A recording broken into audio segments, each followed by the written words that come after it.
Yo, yo, yo, yo, yo, how's it going, everybody? April 18th.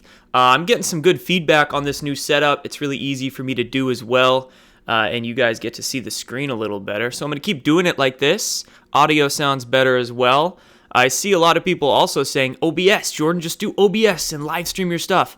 But if you are unaware, when my channel got taken down and then reinstated about 3 weeks later, they reinstated it with one strike left. And that one strike expires sometime at the end of May. So I really can't live stream on this channel for another month and a half.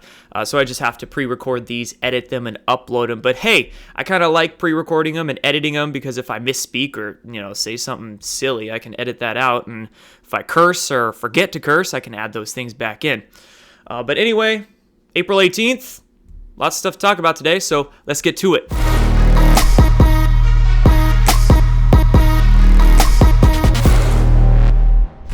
All right, first order of business. I'm going to quote Zero Hedge for this one. They're reporting on a criminal referral issued for Comey, Clinton, Lynch, and McCabe. Rosenstein recusal demanded. So what's going on with this is that we have 11 GOP members of Congress led by Representative Ron DeSantis wrote a letter to Attorney General Jeff Sessions, Attorney John Huber, and FBI Director Christopher Wray, asking them to investigate former FBI Director Comey, Clinton, and others. Basically a bunch of people. Here's the actual document right here. Someone sent me the link to it, and you can see Jeff Sessions, Wray, and Huber. We've been told to trust those people, so I'm feeling like we might want to. And it's saying, we write to refer the following individuals for investigation of potential violations of federal statutes. And all those people are all the ones that we're seeing throw each other completely under the bus right now. So the heat is rising on Comey, rising on Clinton, rising on McCabe. And it's no wonder, check out Fox News right here. They're saying Comey says McCabe lied, confirms he kickstarted probe that led to his firing. So Comey here is trying to throw Andrew McCabe under the bus. And we also have McCabe, Politico reporting here. McCabe pushes back on Comey over watchdog report that faulted him. I don't think there's enough buses to go around with how much these guys are throwing each other under them. We got McCabe talking shit about Comey, Comey talking shit about McCabe. I wonder what the Clintons are doing, where they are. But this is just fun to see. Sit back, grab the popcorn, guys, and watch the tower fall. Watch the tower of cards just completely implode on itself. It's beautiful to see. Amazing times we're living through, right? And next order of business, again from Zero Hedge, Putin reportedly ready for deep concessions, seeks deal with Trump.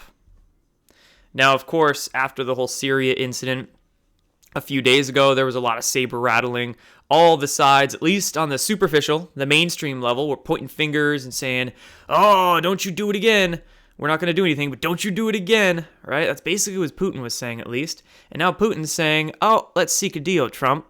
And this is another piece of evidence that makes me believe that Syria strike had the full complicity of Russia, of Syria. They knew what was going on.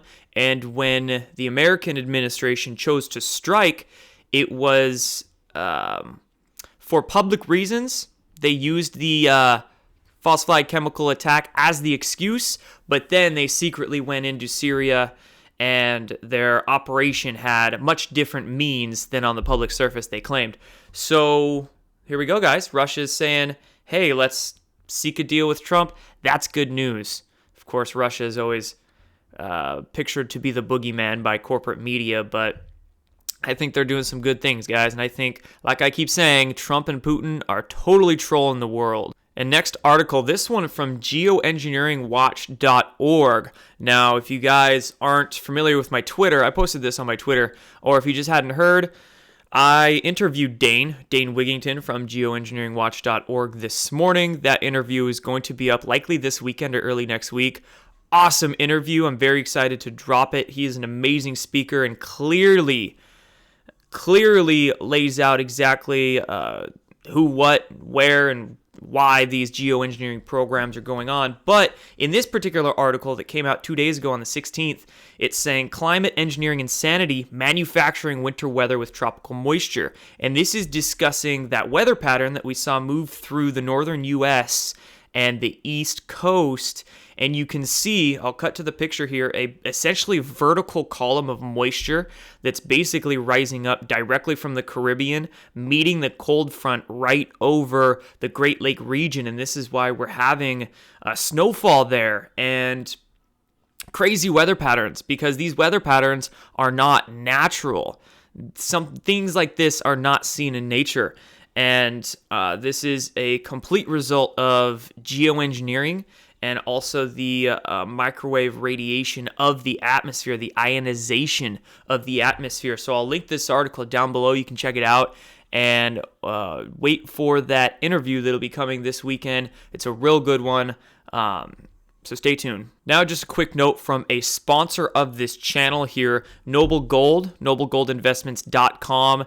If you want to invest in precious metals, which have a much better long-term turnaround than stocks do, and you're looking to fill up your IRA and your investments with precious metals like gold and silver, check out Noble Gold. You can call them. You can go to their website. They have some free ebooks you can download. These guys will help get you squared away if you want to begin investing in precious metals, gold, silver, things that are going to get you paid much better in the long run than stocks. Now on to a story out of Newsweek. I saw this headline and something about it just caught my eye for some reason.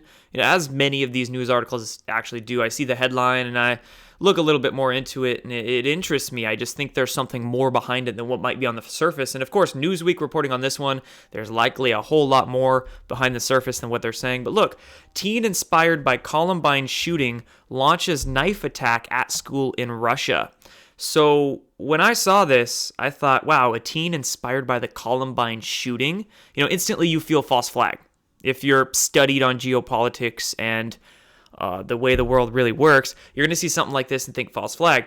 And then I saw knife attack at school in Russia. Russia's a really odd place for this to happen. I'm not saying it can't happen there. But for this to happen in Russia, you know, real world talk here. As it's been said by Q, by others, you know, these deep state perpetrators, they actually do mind control patsies. They have people in mind control programs that they'll control. They'll ingrain with a particular engram or mission to carry out, and they go carry it out, you know, unconsciously, unknowingly. And there's technologies, there's satellite, mobile technologies where they can actually insert thoughts and programs into people's consciousness through frequencies. So I'm like, man, I don't know. I have a lot of thoughts going on when I see this, but I just can't help but feel that there's some deep state fingerprints on it. Maybe, speculatory here, it was a teen that was controlled to do this in Russia just to cause issues in Russia, because of course Russia is primary in the takedown of this deep state. So, you know, who knows, guys? But again, be careful out there.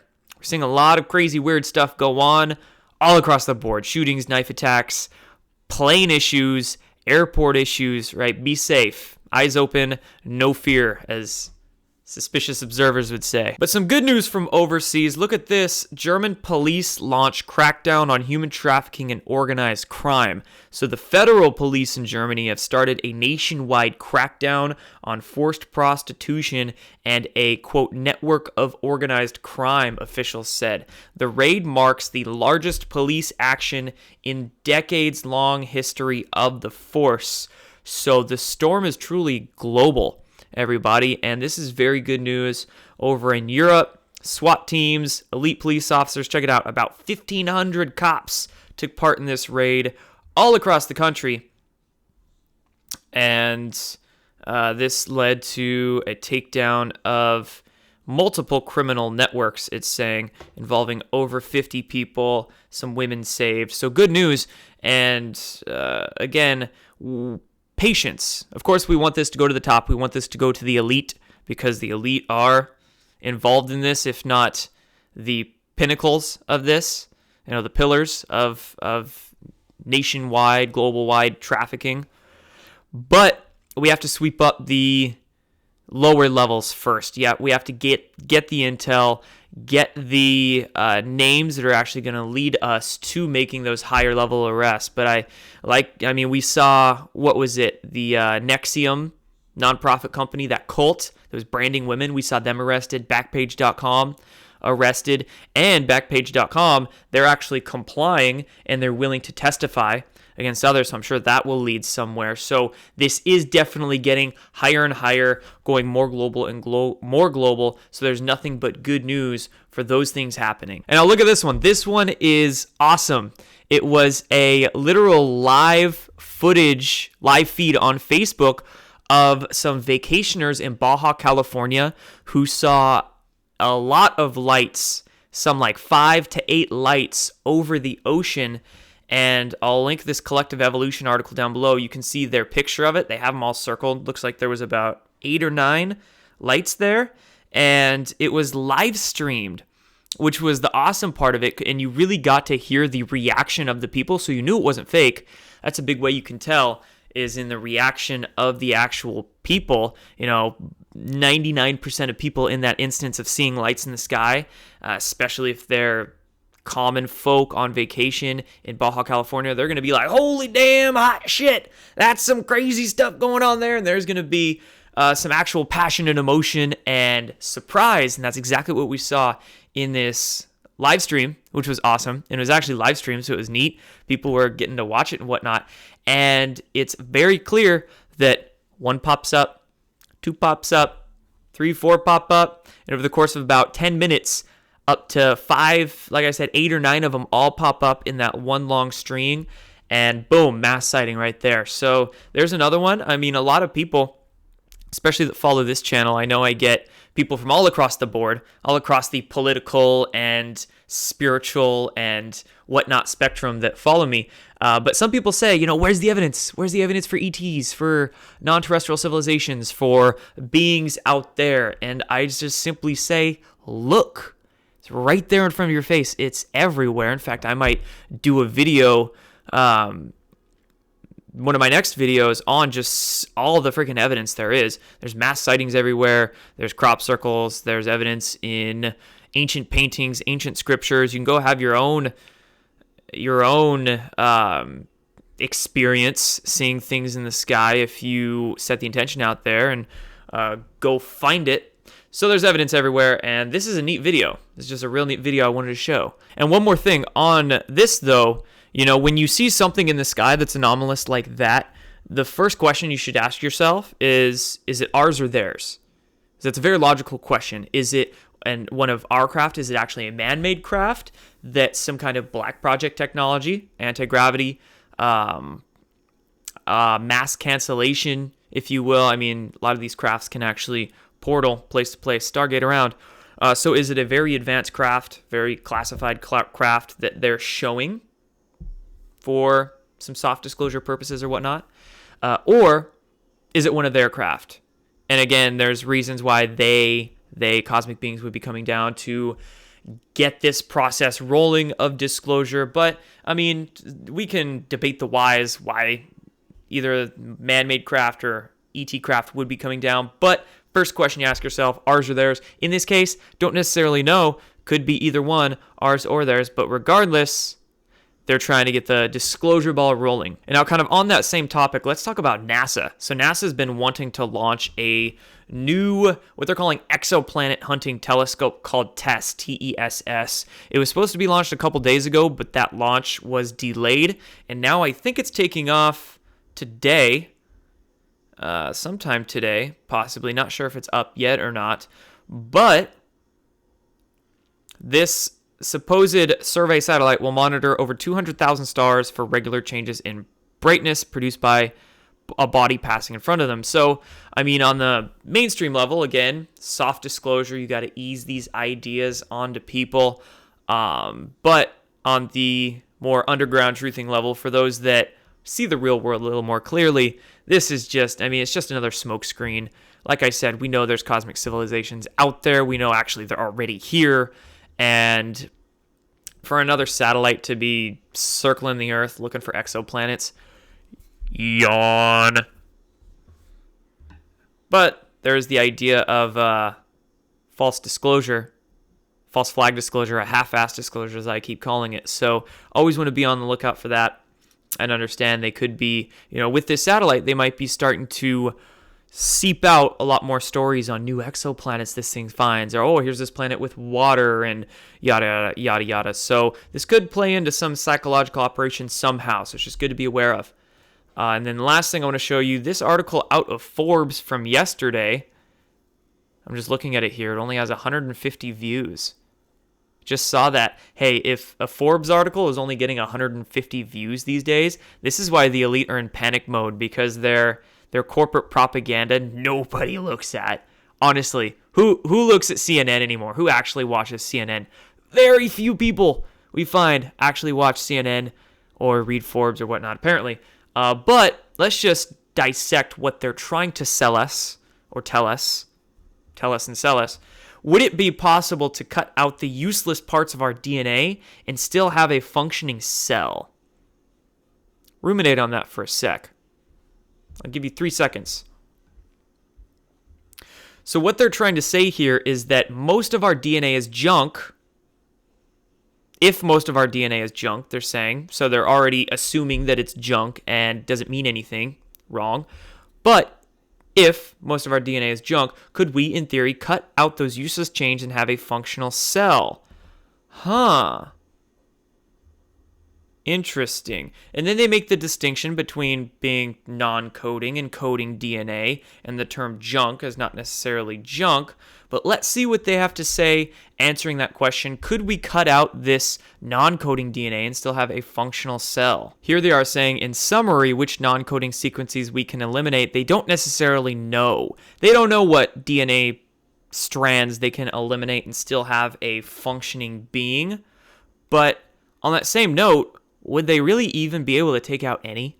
This is kind of the arrogance, the pompousness of science these days, is that just because they don't understand something, they think it doesn't matter, or they think it's hogwash, or they just throw the ideas out. This is the arrogance of it, and that so many people think science is so advanced. It's, they call it modern medicine, modern science, the miracle, the marvels of it. But that's complete bullshit, because mainstream science these days hardly knows anything. Most of the theories, the ideas they have are just theoretical, and they often put out their own research, study their own research, so it becomes this big old wheel of circular reasoning where they're not proving what's actually real, they're just proving their own foundations, their own theories, so it really makes no sense. And when anything comes along that makes a lot more sense, but of course is outside the status quo, they throw it away. So they're throwing away the idea of DNA here. Of course, there's so much you can research into DNA in the literal time alterations, the electrical components of DNA, the way DNA is a fractal antenna, and how it can harness gravity, if you will, and actually cause microgravitational effects. Look into biophotons, fascinating. Your DNA gives off light. You won't find much of that stuff in the mainstream media. And I would imagine that our non-coding DNA that doesn't code our physical bodies, that mainstream science doesn't understand, is there for a very particular purpose, most likely having to do with our consciousness or some kind of outside our meat suit effects. But of course they don't want to admit that, because then that would lead to a lot of other discoveries that they don't want out there. So anyway, no, please don't cut out any of my DNA. I'm not going to let you do that. And I will activate it all myself. Let's see what we can achieve. Let's see what we can potentiate in ourselves by activating that. All right, guys, that's it for this one. Hope you like this new setup. It's definitely easier for me to do. I definitely am more relaxed. I feel better doing it. And I'll be going to out of town this weekend, actually. Don't want to say exactly where I'm going yet, but you guys will find out. And be checking on the lookout for some vlogs, for some more videos. And, unfortunately, right when I get this set up at my humble abode here set up, I got to jet town, but I'll be back soon and then keep doing videos here. But on my way, I'll definitely still be able to keep doing them. So take care, everybody. Have a beautiful evening, night, morning, afternoon, whatever it is for you. Have a good one.